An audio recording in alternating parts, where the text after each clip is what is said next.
The Wailing is the only movie I remember that I wanted to watch again immediately after I watched it the first time.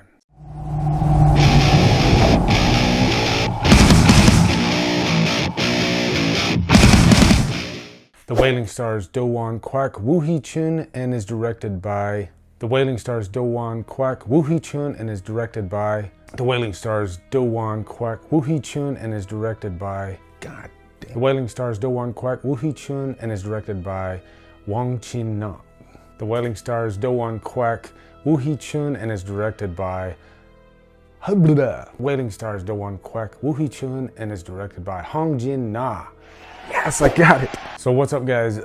This is my review for The Wailing. I've been planning on doing this one for a while, actually. I constantly hear people talk about this movie, and this is the first Asian horror film I think I've ever seen. I'm kind of ashamed of myself because Asian horror is held upon high. It is considered like some of the best horror films out there. After watching The Wailing, I am definitely interested in more Asian horror cinema. Wow, this movie was completely fascinating. But before I get into this review, let me just say, after the rating, I want to talk some spoiler talk because there is some major spoilers worth mentioning in this movie.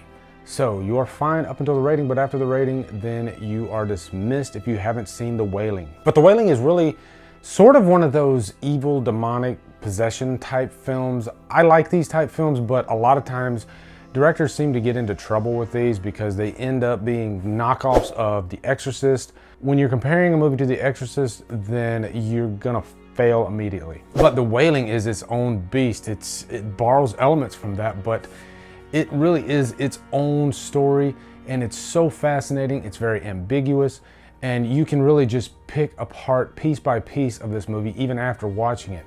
As a matter of fact, if you go online right now, you can find all kinds of theories about this movie because the director did not spell out anything at the end of this movie. He gave you clues along the way, and there are some theories that are probably going to be held higher than other theories, but there is still a lot of debate that can be had about this movie, and that really just makes for a great film, if you ask me. But in The Wailing, you have this small village of Gok-sung, which means The Wailing, and you have this police officer, and he is not like Mel Gibson in Lethal Weapon. He is kind of an idiot. I guess you could say he's just an average cop, but he is really our guide throughout this movie, which makes it even more interesting if you ask me. How would a quote-unquote normal person deal with the traumatic events that are about to unfold? And so right away, he gets a call for a murder, but this is not a murder of the conventional type. This is a murder where a family member actually kills other members of their family, and he looks all kind of zombified and decayed.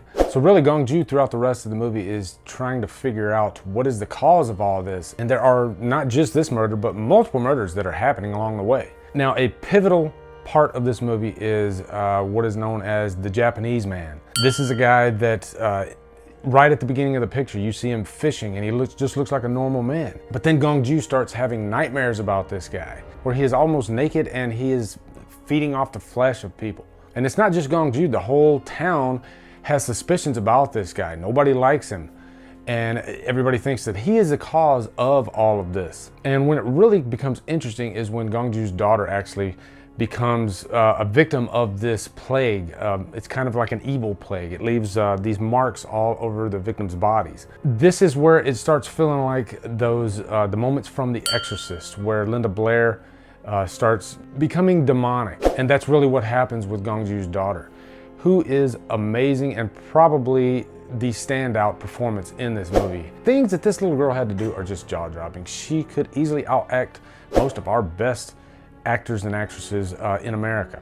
And this is also where the story gets more emotional, because now Gong-joo has an emotional stake in this whole thing. And it gets pretty heartbreaking at times. He really wants to save his daughter. He even hires this shaman to come in, and he performs this death hex to ward off the evil spirits in the daughter. And that is an interesting segment in the movie too. By this point in the movie, it becomes really chaotic, and you're completely fascinated. Also, another pivotal character is this woman that shows up, and she just starts throwing rocks at Gong-joo and his partner. And it seems like throughout the movie, she's trying to warn Gong-joo that he is not dealing with, I guess, things of this earth. In a way, she's there to help him, but there's only so much she can do. And lastly, I gotta mention the directing by Hong-jin.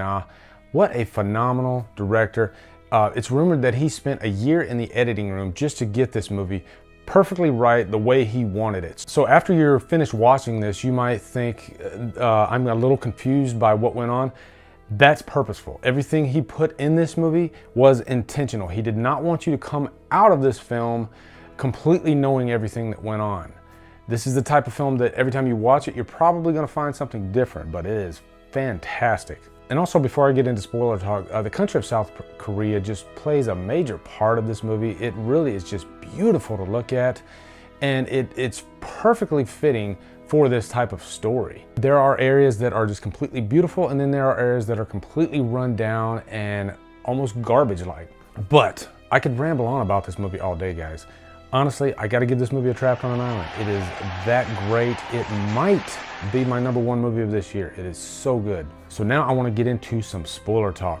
So if you haven't seen this movie, I highly recommend that you get out of here. Please go watch it. It's on Netflix right now, and then come back and watch my spoiler talk. Now, there are a few twists at the end of this movie, and I think a key moment is when Gong-ju runs into the young girl, and she is telling him, pleading to him not to go back to his daughter until the cock crows 3 times. There's a lot of biblical references in this movie. But before this moment, the shaman had warned Gong-ju that she is the source of the evil, and the actual Japanese guy wasn't evil. And so right away you're like, oh, okay, here's our big twist. Okay, they're gonna wrap up the movie and then we'll be done. No, we're not done at all. That was just the first twist. It's crazy that later you find out that she was actually the good person, and the Japanese guy was the source of evil. When did this evil take hold of him? That is up to interpretation. And also, the quote-unquote good shaman, could he have been evil? When did the evil actually take over him? Because in the end, you see him going to the crime scene and he's taking photographs, which is kind of an indicator of that the evil likes to take photographs of the death scenes. But as soon as I finished watching this movie, I wanted to know more about it. I wanted to do research. I started reading up on it.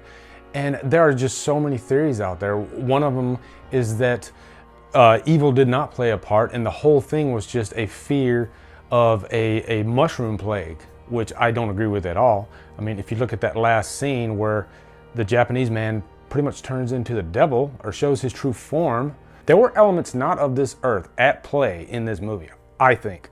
And also for those of you that have seen this movie once, I would beg you to go back and watch it again, because you'll start noticing things the second time even more than the first time. And I'll even say that I might even be wrong about some of the stuff I'm talking about, because I've only watched it really twice.